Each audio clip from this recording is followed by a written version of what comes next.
Okay, I think we are live. Um, Hi, everyone. Um,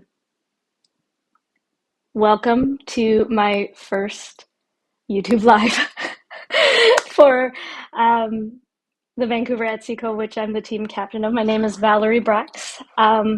I'm also I'm also an Etsy shop owner.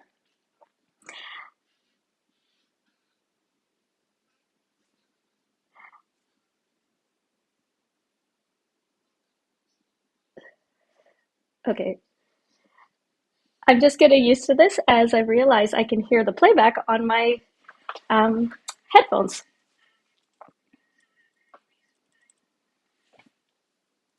Okay, so sorry about that. So I'm gonna continue getting this going. Apologies for the technical difficulties. I hope everybody can see me okay. Um, so the goal of this YouTube Live is to give you all some information on getting started using Etsy. You might be interested in starting a handmade or creative business. Or you may be considering adding a sales channel to your existing business. Or, like me, this was extremely helpful for me to help optimize my 9-year-old Etsy shop. So, hi, welcome. Hello, everybody who has said hello on the chat. um, so, let's get this party started. So this is the agenda for today. It's just going to be a flyover of getting started on Etsy. We're going to touch on a lot of aspects of the platform, including like why use Etsy, um, fees, search, photography, common mistakes, tips, and much more. I have some resources that I can share with you to help in your success that I'll share throughout the presentation, and I'll have a slide at the very end that will have all that on there as well. And just heads up, please use um, the chat window to post any questions that you may have regarding the presentation. I will do my best to answer them towards the end of the chat. Alrighty. So a little bit about me. This picture of me is me on a good hair day. My hair was done, and so I chose this picture. Anyways, I've been an Etsy seller since 2013 and Etsy team captain since 2017. I'm based in Vancouver, BC, Canada. Um, as I mentioned earlier, my Etsy shop is called Bespoke, and I started with sewing infinity scarves, and it widened a little bit to include blanket scarves, and I've been working on that part-time since my first son was born, and now I have three boys. Um, in 2017, myself and three other makers came together and we started the Vancouver Etsy Co. Etsy team. Um, and for those of you who may not know what an Etsy team is, it's a group of sellers run by sellers for sellers to support one another for different reasons. And the goal of the Vancouver Etsy Co. is to empower creatives and to ignite community. So empowering them through opportunities for educational resources like this, or providing opportunities for craft shows, the the virtual Etsy markets and whatnot. This role is actually voluntary.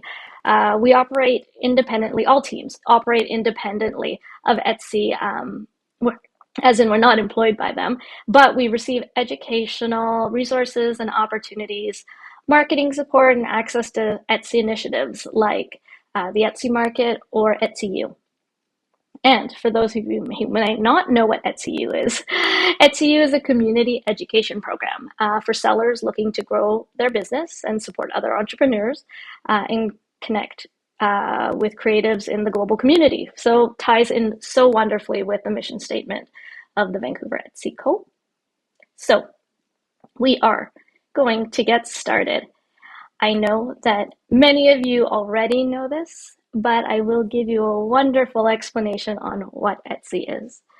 Etsy is the global marketplace for unique and creative goods.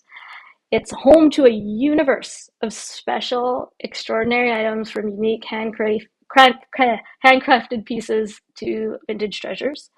Um, the platform empowers sellers to do what they love and to help buyers find what they love. Um, my first experience with Etsy, I think, was in 2010, and I don't quite remember um, how I came about it, but the first thing I bought was a crochet pattern. I can't say that I was very good at it or I kept that crochet pattern, but I remember that was the first thing I bought, and I was wondering what this Etsy thing was.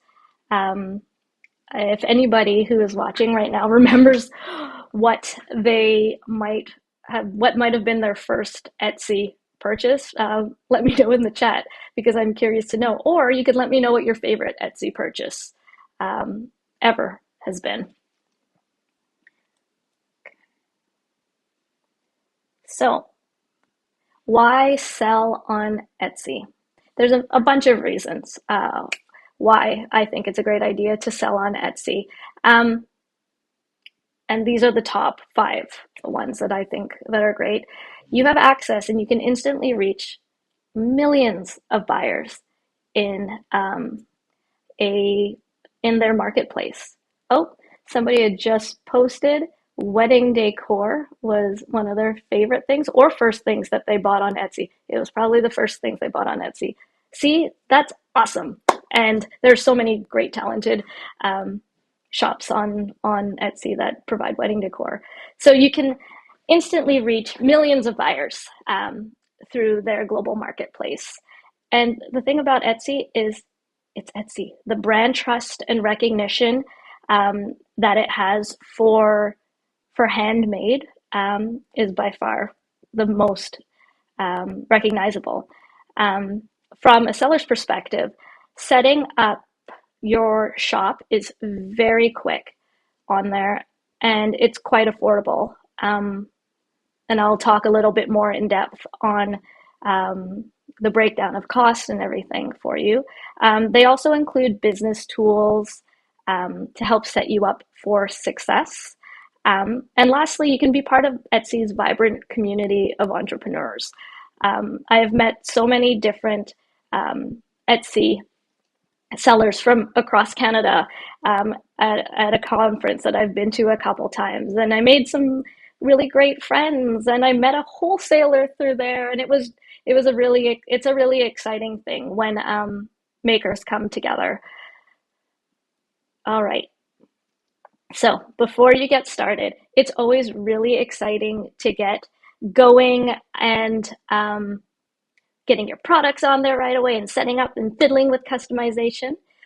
But there is a couple things that I always suggest for anybody who wants to get started on a business is to brainstorm and goal set. It is not always the sexiest stuff to do, but it will set you up for success. So there's a couple things that I would consider really important things to think about as you're preparing this. Um, First of all, what kind of business do you want to run? Is it something that you want to build a profit? Is it a business just for fun? Because if whatever path you take, it will send you on very a very different path from each other. Um, how much time are you willing to commit to this? So when I started this, I just had my first child, and I kind of fit it around nap times and bedtime and whenever it worked for me, and that worked great. Of course, you can change all of these things as you go, but it's something I think important to think about right away. Okay, Thank you, Ingrid. I'm going to get to your question on delivery costs. We'll be touching on some shipping later, but I will probably get to it a little bit later. I do have some things for you. Um, so, oh, and it's actually my fourth point here. So running a shop isn't just about the product. It's important to put thought into a lot of aspects of your shop as a whole. So we're talking pricing policies like return policies, shop policies, your branding, shipping, packaging, all that type of stuff. Oh, and the most exciting of all, for some it might be, is making a budget. That's also very important. By making sure that you're covering expenses and planning for the future with a budget, it'll help your business grow and probably at least prepare you for what's to come, and you wouldn't be surprised by some very fun expenses or losing money. It's essential. So establish from the get-go. It can be just on like Excel or anything, or it could be on a piece of paper, whatever works for you. But establish a system for tracking your expenses and your income. Um, and assess your approach to pricing, and we'll talk a little, like we'll touch on pricing a little bit throughout this, and then it can also help you forecast your potential growth. So the next is the lowdown on fees. I figured that this would be just a really great way to upfront describe what the fees are, just because I feel that this would be integral to help you plan your pricing and also for awareness on how much it does cost to run a business, because there are costs to running a business one way or another. So um, getting started, like I had mentioned, there's a very low upfront financial cost, and that's the cost of a listing. Most of the costs that are um, incurred are after you make a sale. So let's see. So a listing fee, which is what you are charged, and for those who might not be familiar, a listing fee is the cost of putting your item up. Like putting an item on display in a store.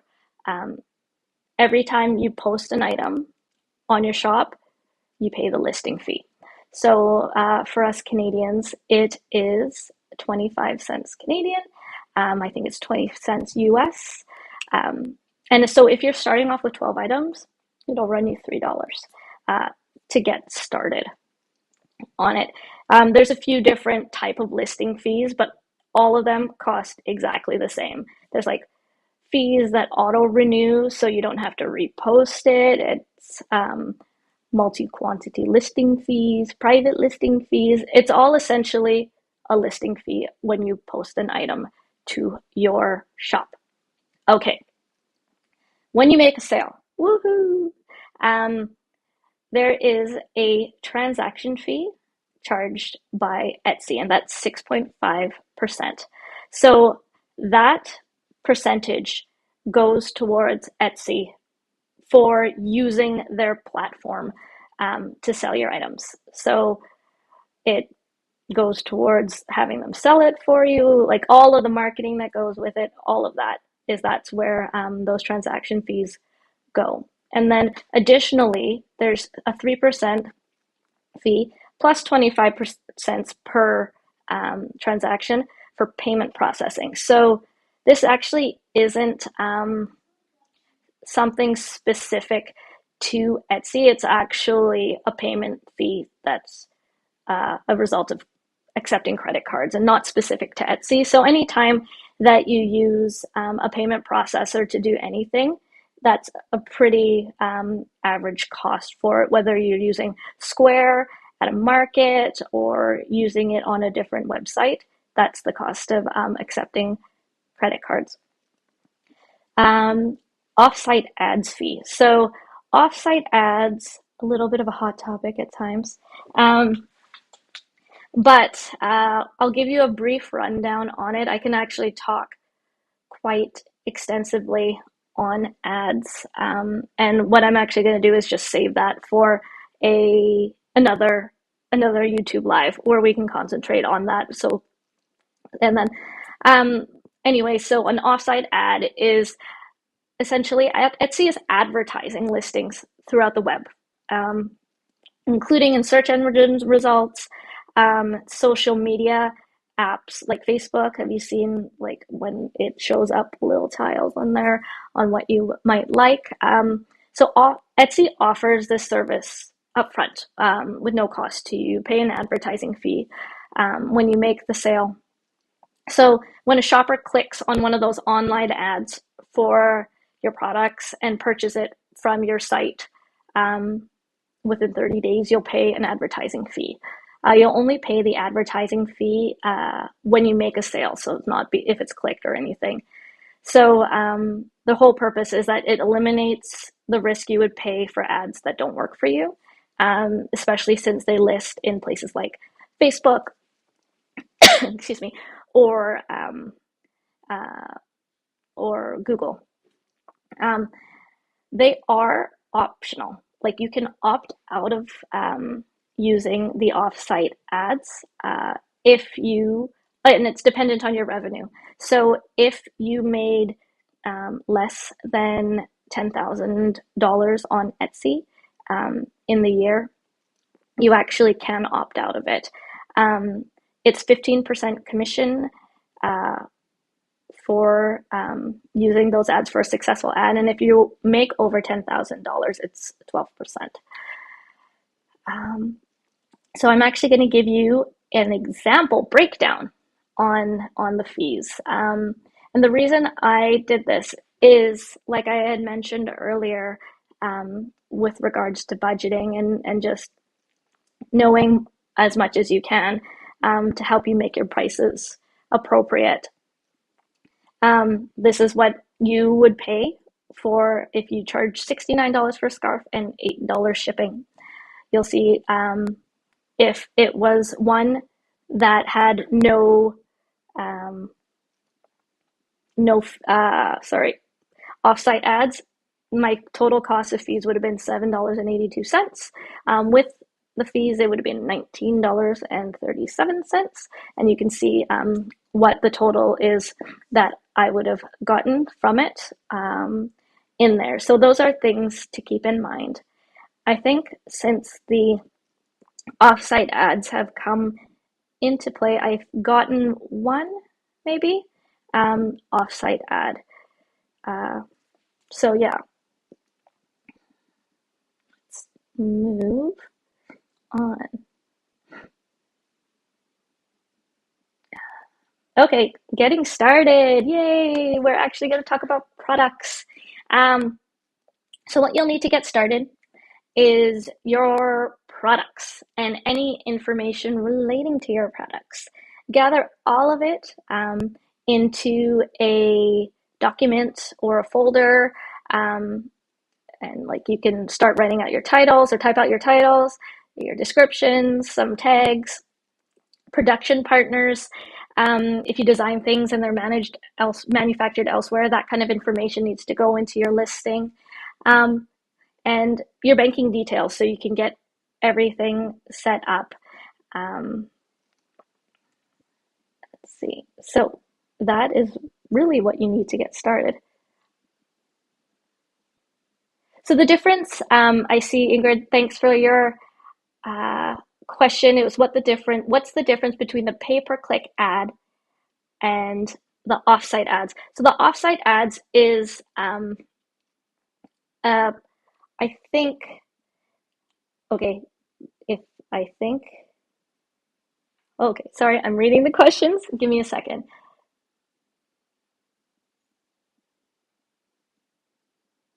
Okay, so the pay-per-click ads, I think, are the Etsy ads, as far as if I'm correct, and that's the one that you actually run yourself and you set your budget for them.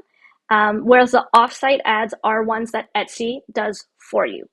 You don't actually have to do any of it. It's not a pay-per-click; it's a pay per like full purchase. Whereas the clicks through the Etsy ad ones are pay by click. Um, and Bettina asks, is it worth running ads in the beginning? And if so, is it better to use Etsy ads or Facebook or Pinterest to start? That's a fantastic question that I actually will address. Well, part of the question I will actually address. So when you start a shop, and we're going to get into search and search ranking, but when you start a shop, you are actually given a little bit of a boost in your search. So it'll help Etsy kind of figure out how your listings rank. I will touch on the other parts of your question in a little bit on Etsy ads or Facebook or Pinterest, but you don't necessarily need to right away. You can kind of see how things are going. I would probably suggest really putting a lot of work into your actual Etsy uh, listings, because that will have you search better, and as a result bump you up in the ranking. So I jumped ahead of myself.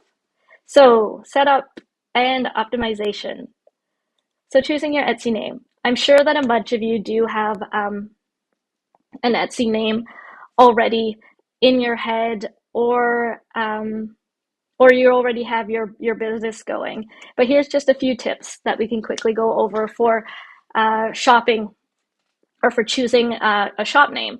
So brainstorm something that, let's see, uh, something that matches your brand, something that you like the sound of. That, say, if it's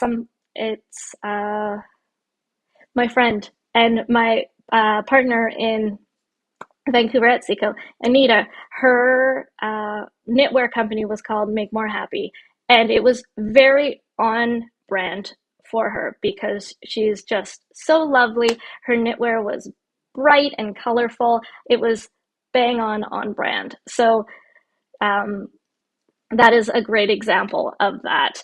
Um, and also put your Etsy name to the test. Use your toughest critic, like your mom, or maybe your dad, or your kids. um, and they can actually let you know what they think, or anybody else in your maker community. Um, Make your shop name memorable, easy to remember. Maybe not something super long or obscure, because you want people who might be passing by it or clicking through on it to remember it. And done is better than perfect. If you're struggling with a name, you do have the option to change your name. I believe it's twice.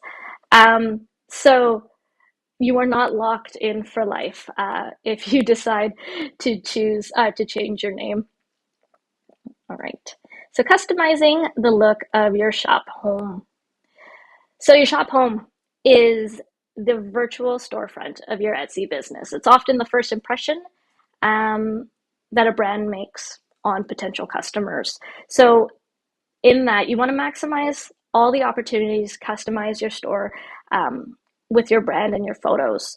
So you can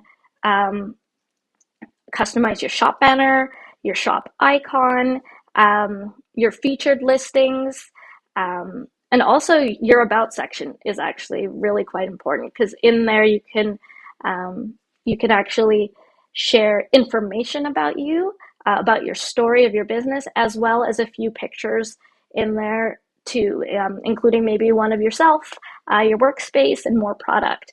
I have a couple examples that I'd like to share with you that are local. So, Crafted Van, the cutest magnetic bookmarks ever.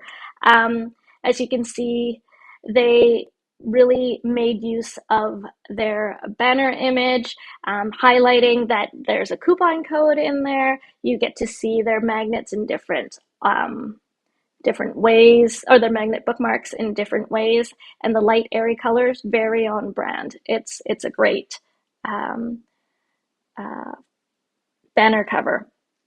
And also, don't feel don't feel intimidated when you see banner images like this. If say if you are a knitter and you're not necessarily a graphic artist, there are so many resources that are available for you. Several years ago, my best friend told me about this thing called Canva, and it's a game changer. It just gave me the opportunity to actually make nice looking artwork, but in a very simple way. So I'm super thankful for that, and it's free to use. So canva.com if you guys aren't already using it. Um, and then, so another example I have below is our friend Lana Betty. This is her about section right here. And as you can see, the picture that I had chosen is her on her workbench with her tools. She also had a picture of her workspace, and below there was information on just her business.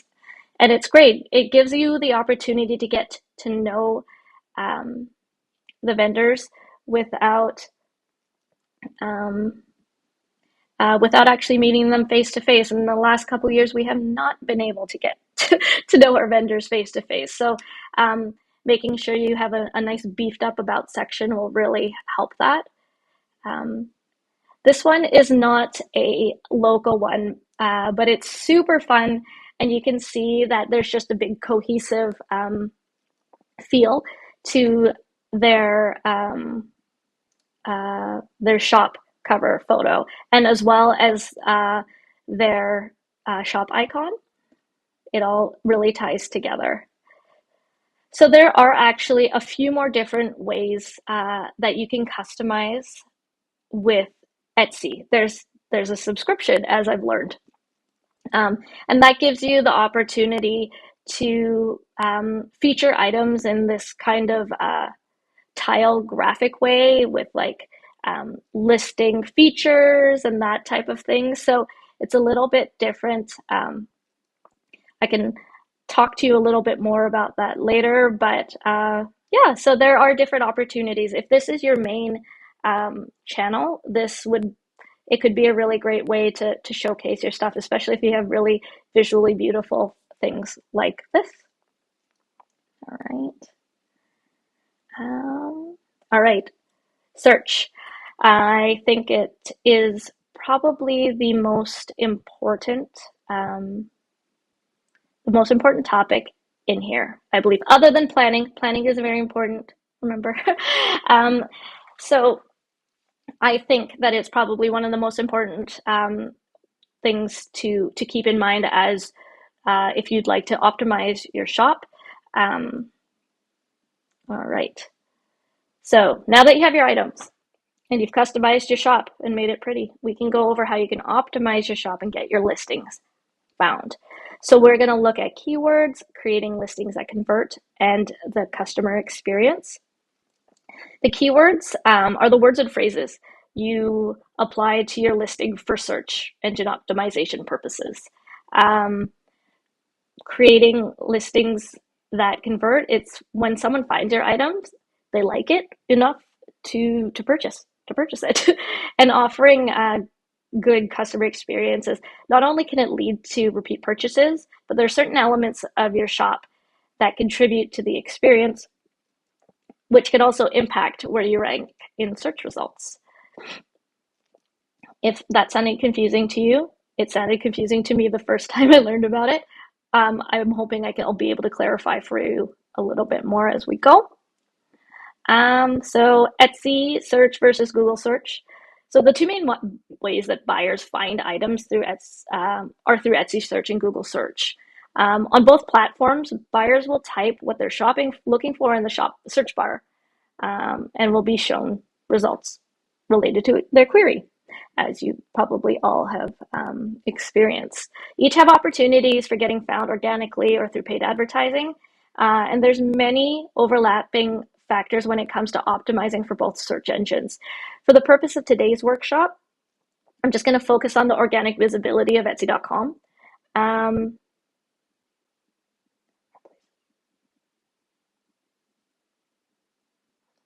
um, on Etsy.com. So just how to be visible in search results when someone conducts a search on your site. All right, Etsy search. The three most important parts of or of what you can do to get found and rank higher in the search results are your titles and tags, your attributes and categories, and then the concept of listing quality. Titles and tags. So Etsy search uses query matching to help find listings that are relevant to what the buyer is searching for. So the title, to break it down, the title is the name of the listing and keywords are tags.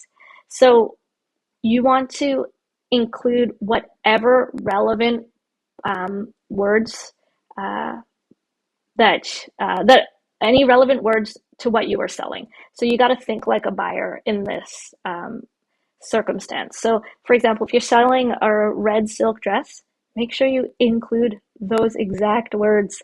And the reason I say it like that is when I first started, I went for witty scarf names that had nothing to do with what the infinity scarf looked like.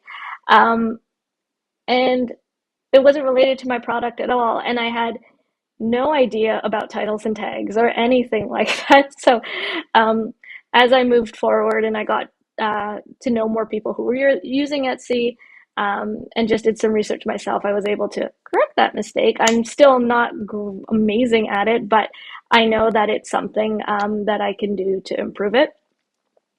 Attributes and categories. So this is the key information that are provided, or the key information provided in an item attributes is considered in Etsy search. So they work like a keyword, essentially. So when we go through our listing, we enter like the category that it's for, the color, the type of item it is, an accessory, it's a scarf, it's a wrap or a shawl. So I like broke it down.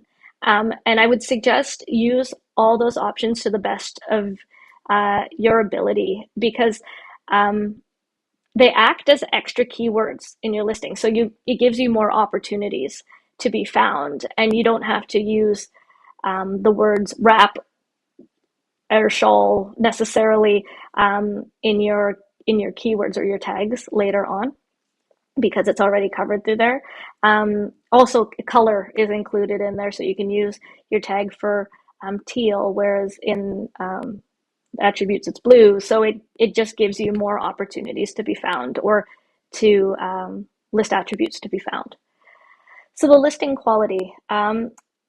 This was a little bit, this took me a bit of time to wrap my head around. So essentially, listing quality is the Etsy algorithm. Whenever we hear algorithm, we think of the Instagram algorithm,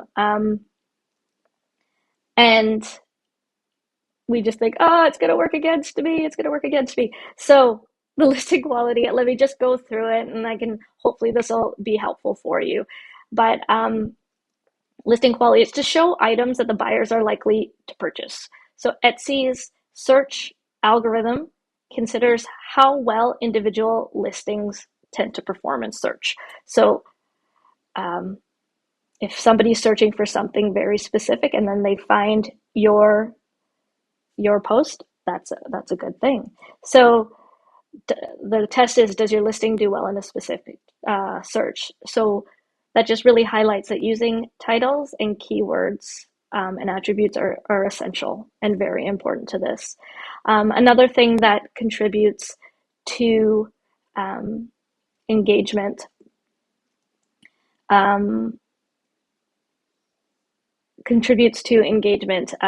is when people favorite your shop, favorite your posts, your listings, make purchases. They just click on stuff. So that actually all helps boost you up in your rankings. A note on translations. The titles that you the titles and tags that you add to your listing should be in the language that you choose during setup.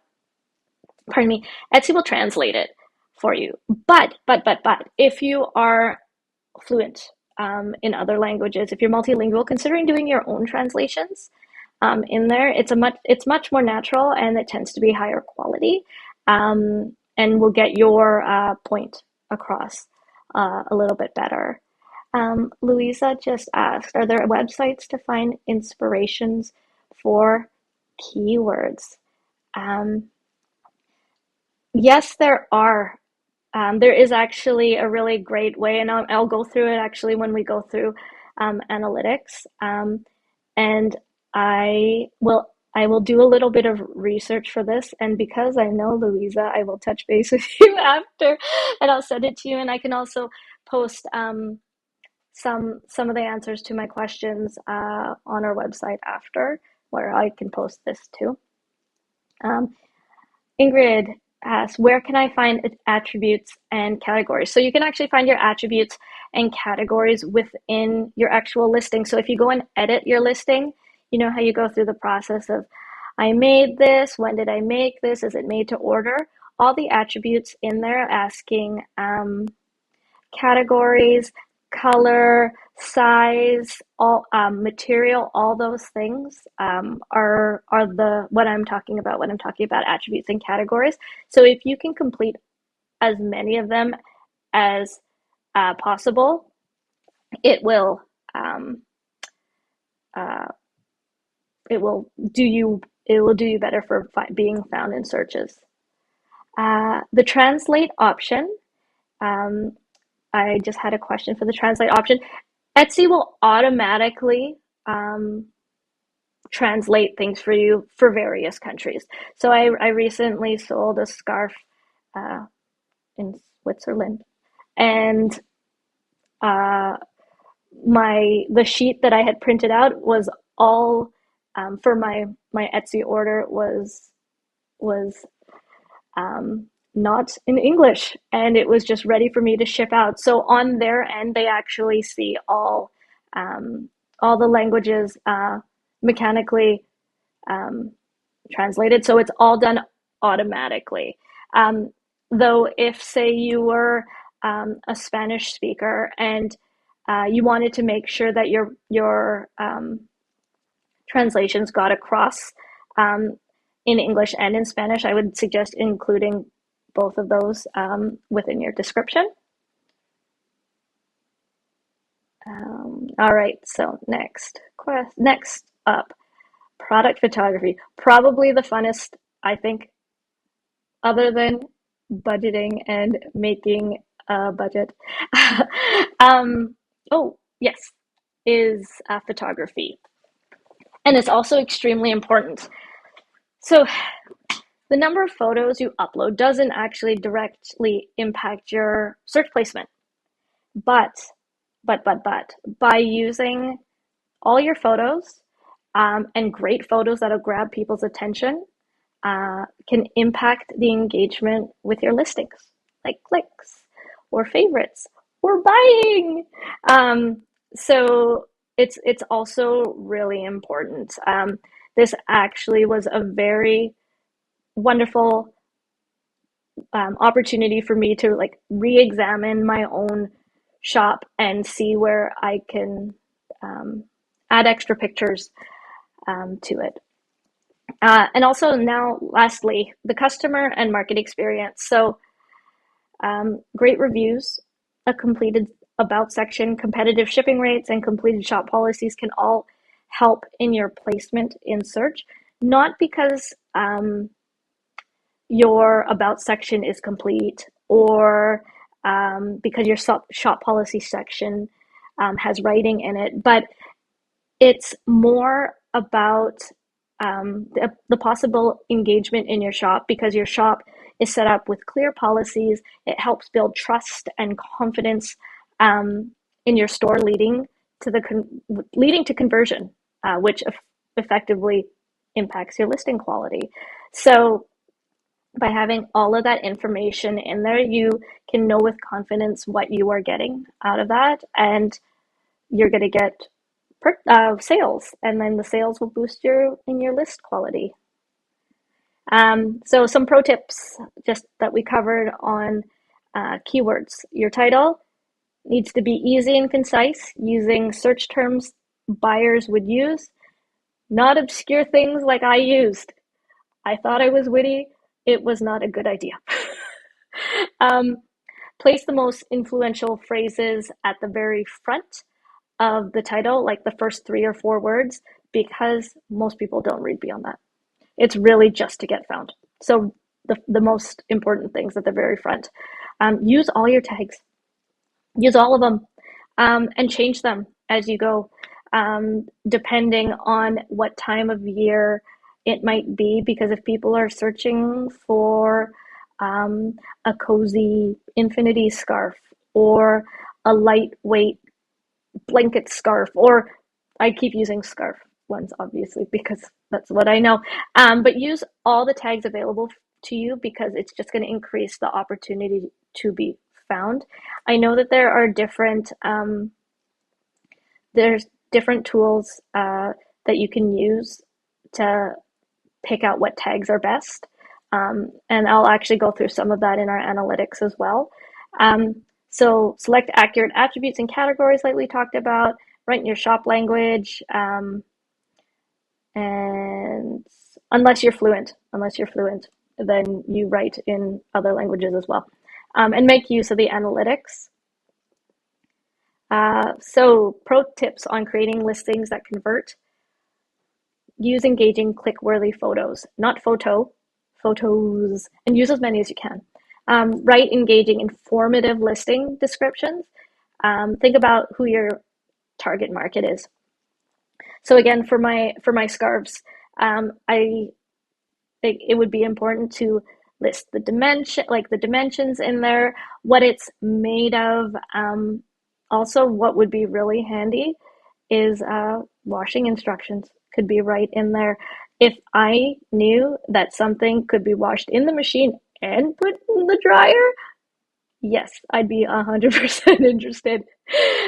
So like things like that, anything that you would want, you think that your target market would want to know. Offer excellent customer service.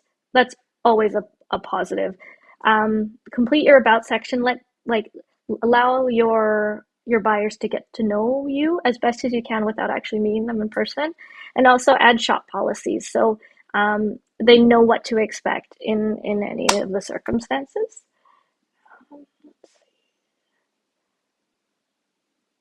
Oops, daisies.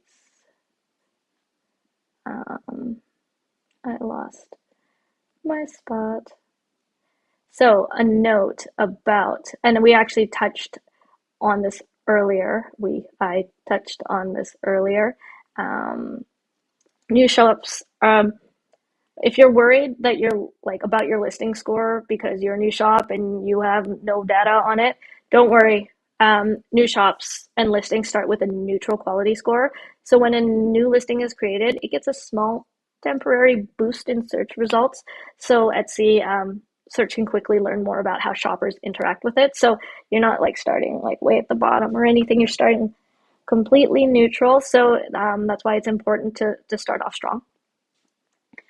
All right. So product photography. I keep doing this. Sorry.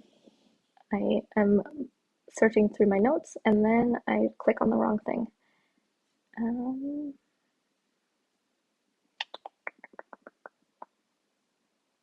So product photography, it communicates your brand and your product. That's what photographs do. They are the biggest influencer in purchase behavior. So it is very important to take good photos.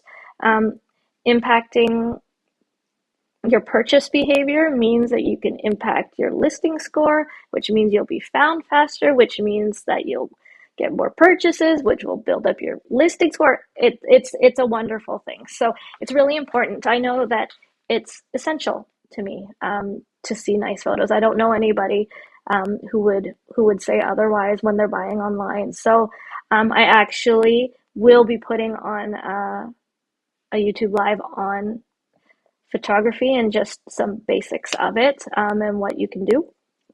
But I'm just going to go quickly through the different types of photos that you can include. And like I said, you can actually have up to 10 photos. So these are 7 essential product photos. So that gives you a few more in there to put whatever you'd like. The studio shot is your listing photo. This is the first photo. On a plain background, it communicates the product well, and it works well on search. It's bright and clear. Look at these yarn bowls. So cute. The lifestyle shot. So the lifestyle shot essentially is your item in its natural habitat. Like this throw blanket gracefully draped on a chair. Let's see. Scale shot, really, really important, particularly with jewelry, I find, is it's really important. It communicates the size of the actual item itself.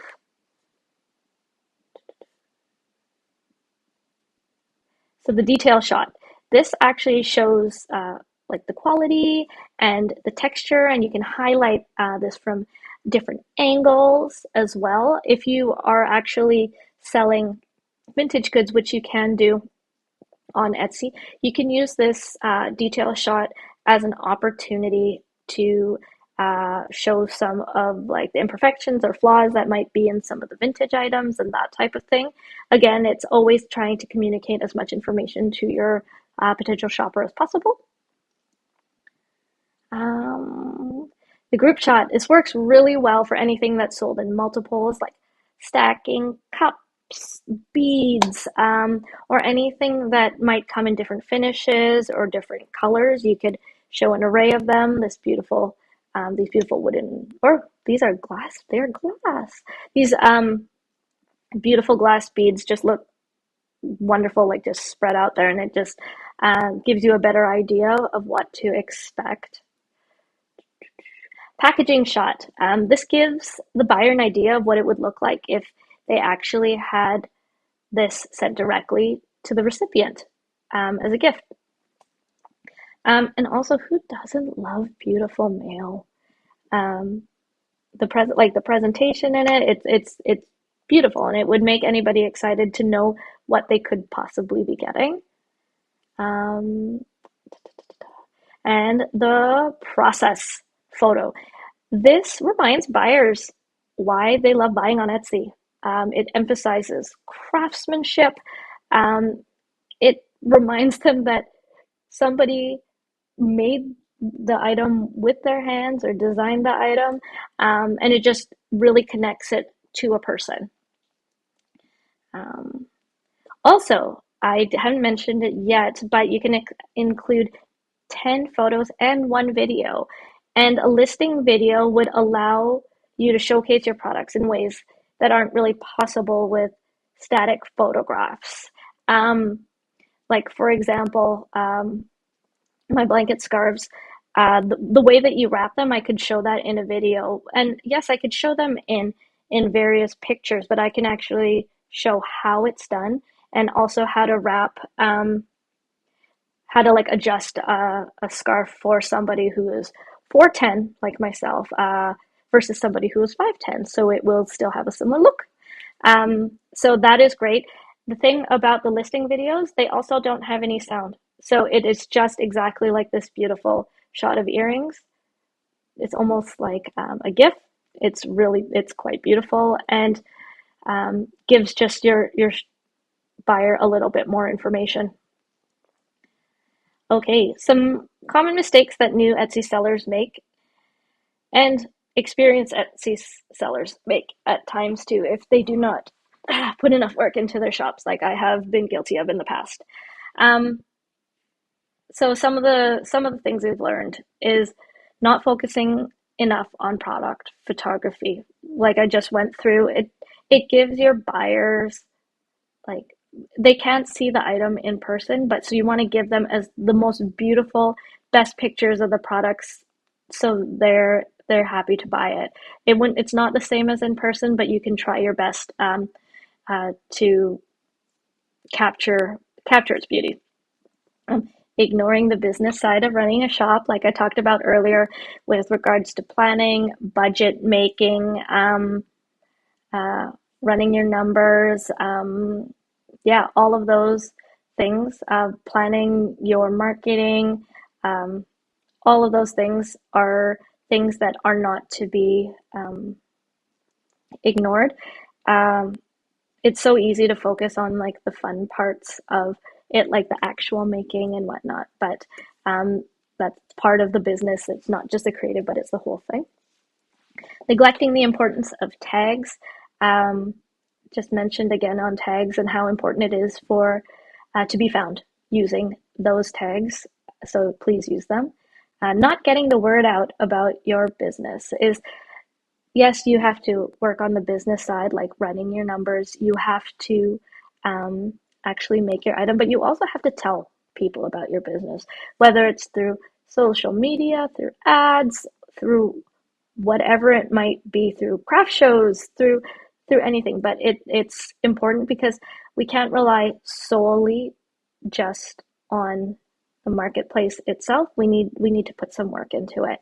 And lastly, is not giving up too quickly, or not giving up when things might be a bit quiet.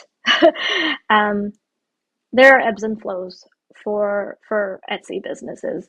Um, I know for mine and Anita's, my captain, co-captain, um, because we did winter wear, it was really quiet for the rest of the year and very busy at one part of the year. So um, the first year I did it, I'm like, oh, it's suddenly so quiet. Oh no, I was a little panicky. But as I learned the ebbs and flows of my business, and it'll obviously differ business to business, you'll get an idea of what it's going to be like. All right, where am I? Shipping. I know that we had a question about shipping earlier. Um, I almost feel, uh, there you go, Ingrid. You had a question on delivery costs. Should we charge or not? Any tips? Okay, shipping is actually almost as big of a topic as Etsy search, like SEO, as photography. Um, I'm going to go through a few things on shipping success, and then I'll touch a little bit on it. But Ingrid, I'll actually include our Instagram on the last slide, so you can DM me and I can give you a little bit more information. But I will be holding a YouTube live specifically for shipping because this is a huge one. Um, so, ta, ta, ta, ta.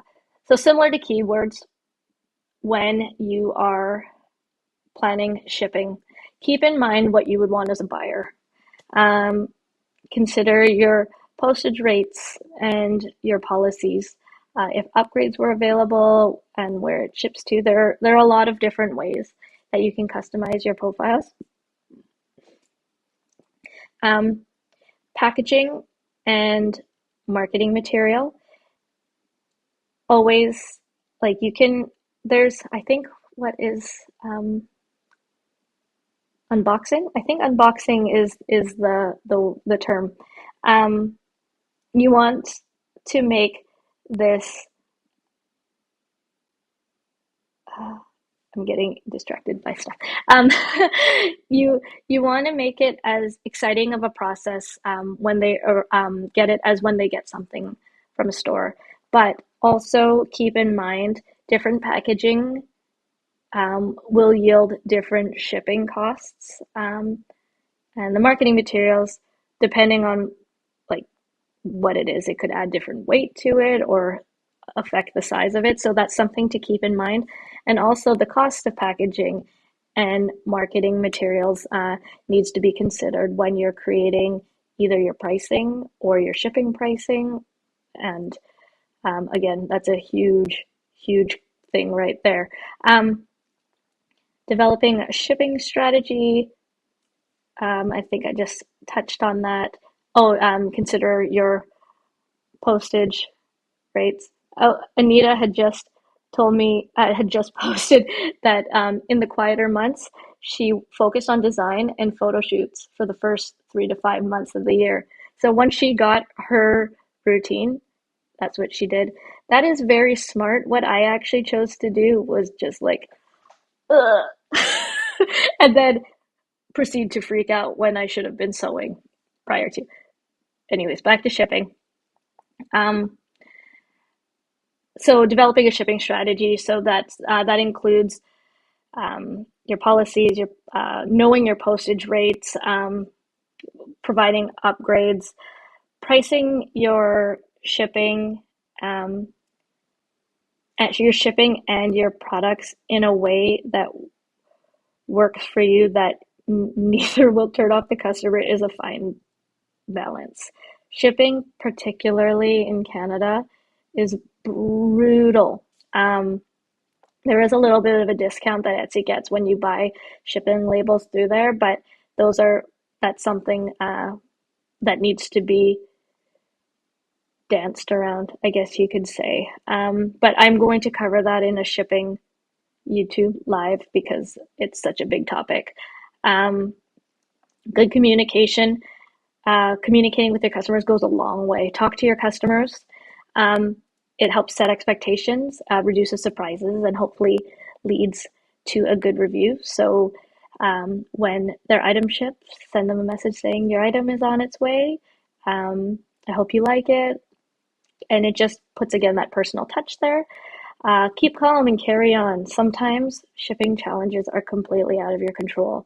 As you go, and as you learn, keep your profiles and your policies like updated.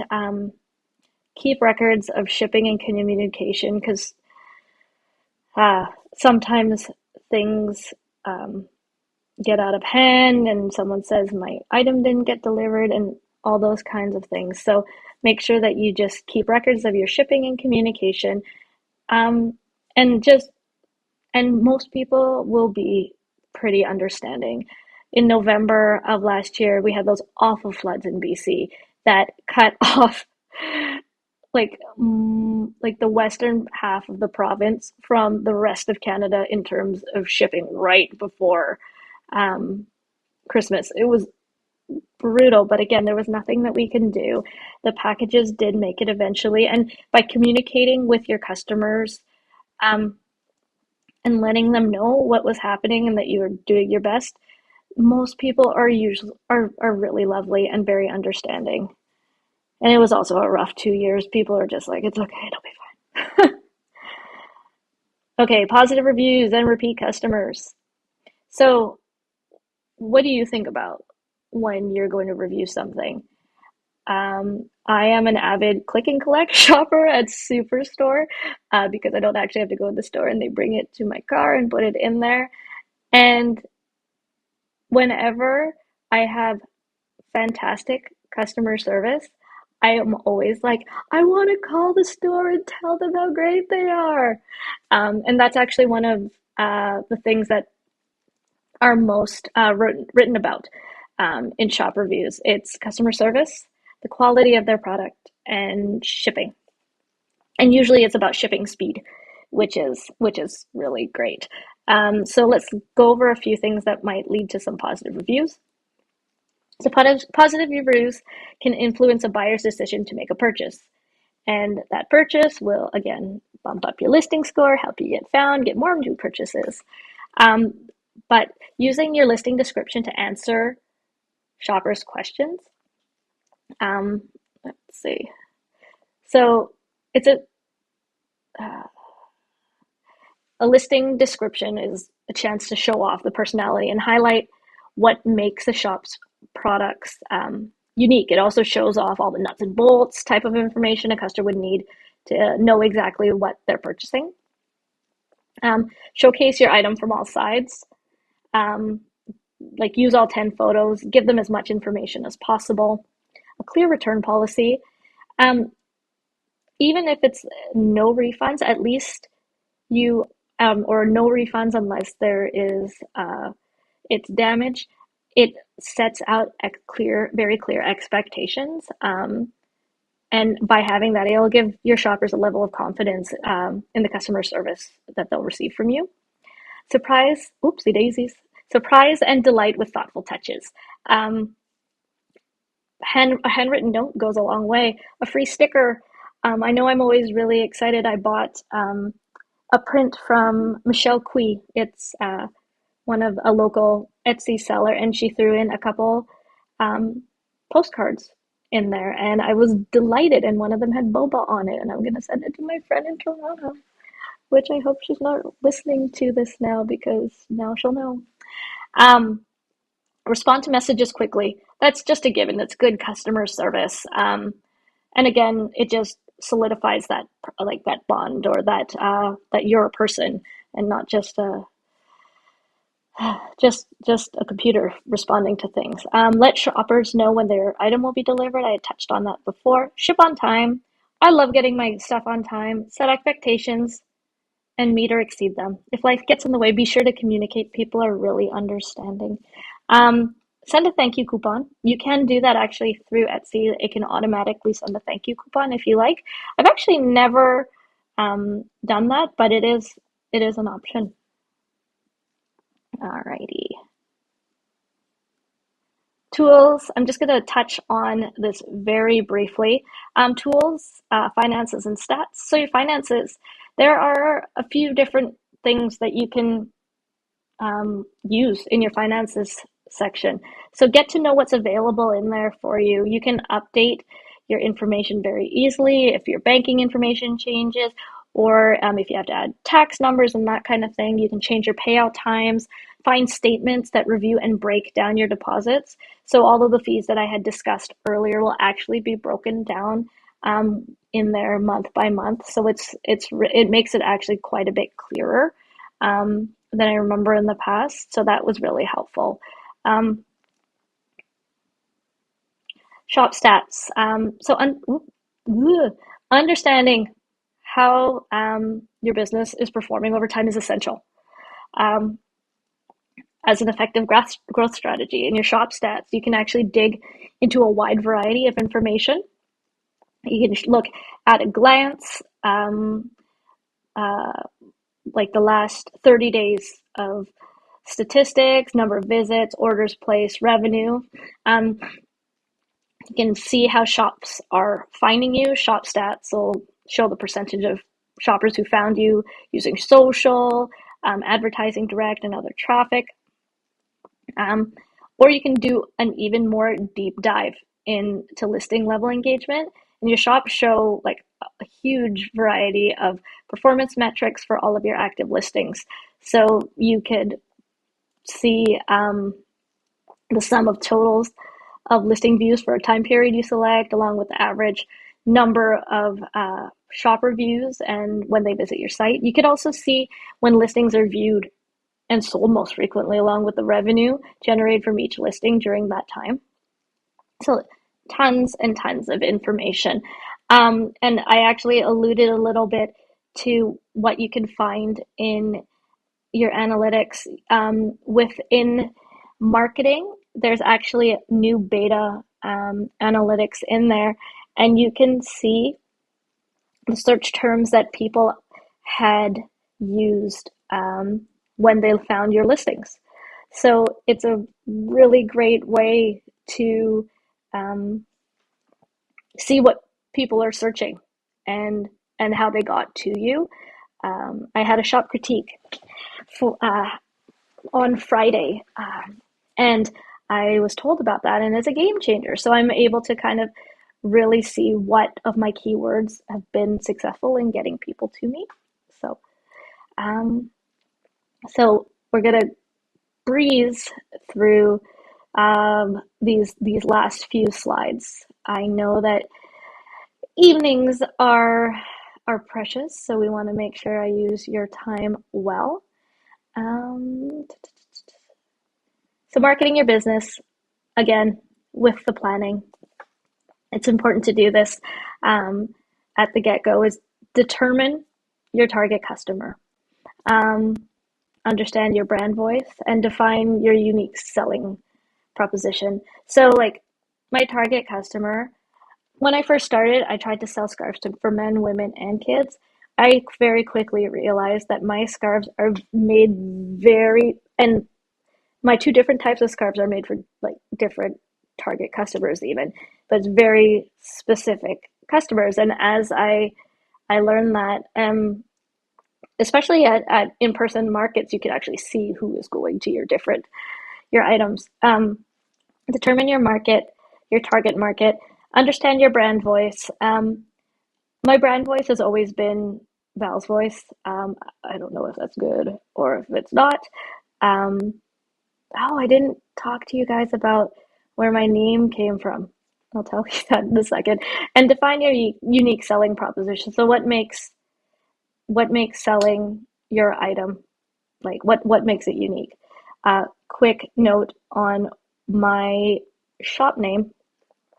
Um, I when I started my business, I wanted an infinity scarf, but I didn't want ones from any of the very large fast fashion um, chains, and they weren't really very unique. So um, my name comes from the word bespoke, which like tailor or customize, but then V for Valerie, so it's bespoke.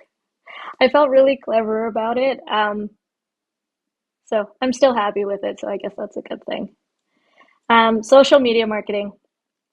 I'm sure that many of you are familiar with social media.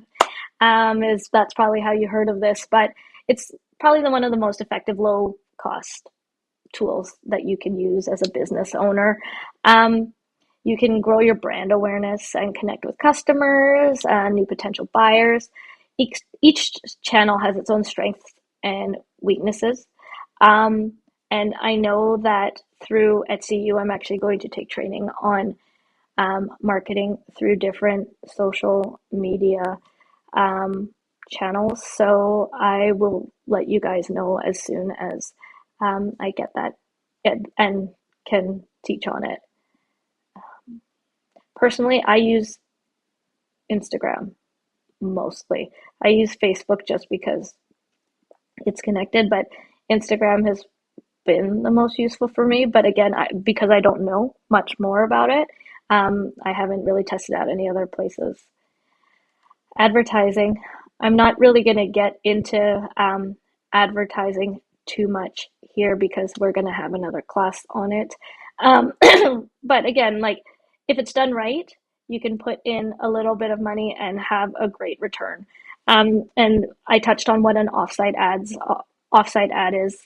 And then there's the Etsy ads, which I think is the pay per click ones that you set your own budget and you run your own campaign.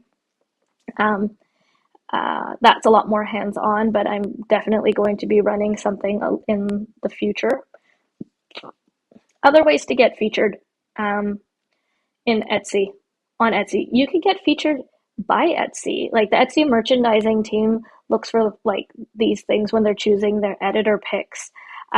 Make sure your items are easy to find. So again, the search terms and that kind of thing. Focus on photography, develop your brand, tell your story, be transparent, sell great products, market your expertise, and model excellence. And that modeling of excellence can be through your customer service. It can be seen through your product reviews.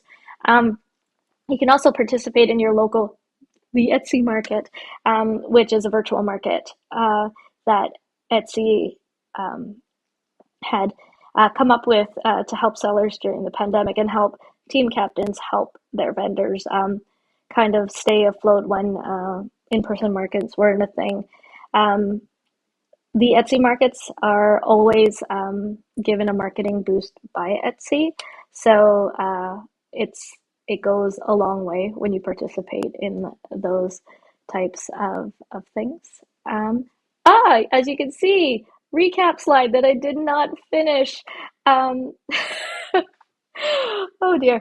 So, anyways, I will just recap very briefly. Etsy is a really great platform to get started quickly, or it's another a great sales channel that you can use in addition to what you are already doing that has a very low upfront financial cost, and a good way to test your market with buyers who are already there interested in handmade goods.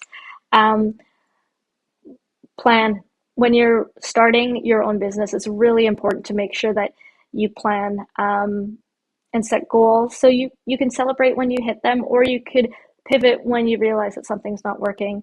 Also, budgeting. Um, Remember that a business is a much bigger than just the product and making it. It's the planning, it's the communication, um, it's the engagement with your buyer as much as you can through your shop. Um, Search terms are integral. The keywords, titles, attributes, and categories to boost your listing quality is huge. Product photography, the most important thing in getting clicks on your uh, listings, just because it's what brings them in. Have use all of the different types of photos. I know that I am going to be updating my shop for sure with it, so your customers have a better idea of what they're picking up. Um, Use your shop analytics to help you um, just figure out where your successes are, where you need work. Um, get to know how Etsy works, and just make sure you look through your finances and communicate with your customers.